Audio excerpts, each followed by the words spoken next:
بسم اللہ الرحمن الرحیم۔ شروع کرتا ہوں خدائے لم یزل کے نام سے جو بڑا مہربان اور نہایت رحم کرنے والا ہے۔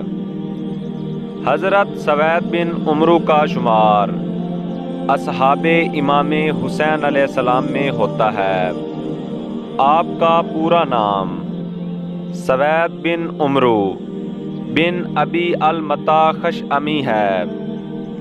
آپ بہت سن رسیدہ اور نہایت عبادت گزار تھے۔ متعدد جنگوں میں حاضر ہو کر کافی تجربہ رکھتے تھے۔ اپنے دور میں شجاعت کے لحاظ سے بے نظیر تھے۔ آپ امام حسین علیہ السلام کی خدمت میں حاضر ہوئے اور آخر تک وفادار رہے۔ روز عاشور جب بشر بن عمرو حضمی کی شہادت ہو چکی تو آپ میدان کی طرف بڑھے اور بہت سارے دشمنوں کو واصل جہنم کیا۔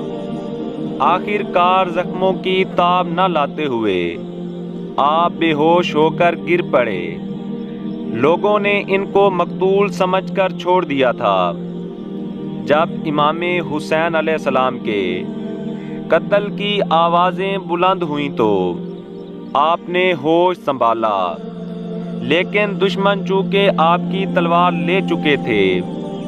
آپ کے پاس ایک خنجر تھا جس کو آپ نے چھپایا ہوا تھا۔ بس وہ خنجر ہاتھ میں لے کر مشغول جنگ ہوئے، بہت سارے ملائین کو واصل جہنم کیا۔ بہت سے لوگ آپ پر ٹوٹ پڑے۔ بالآخر عروہ بن بکار تغلبی اور زید بن ورقہ جہنی نے آپ کو شہید کیا۔ اس طرح آپ وہ اصحاب امام حسین علیہ السلام ہیں جو حضرت امام حسین علیہ السلام کی شہادت کے بعد شہادت سے سرفراز ہوئے۔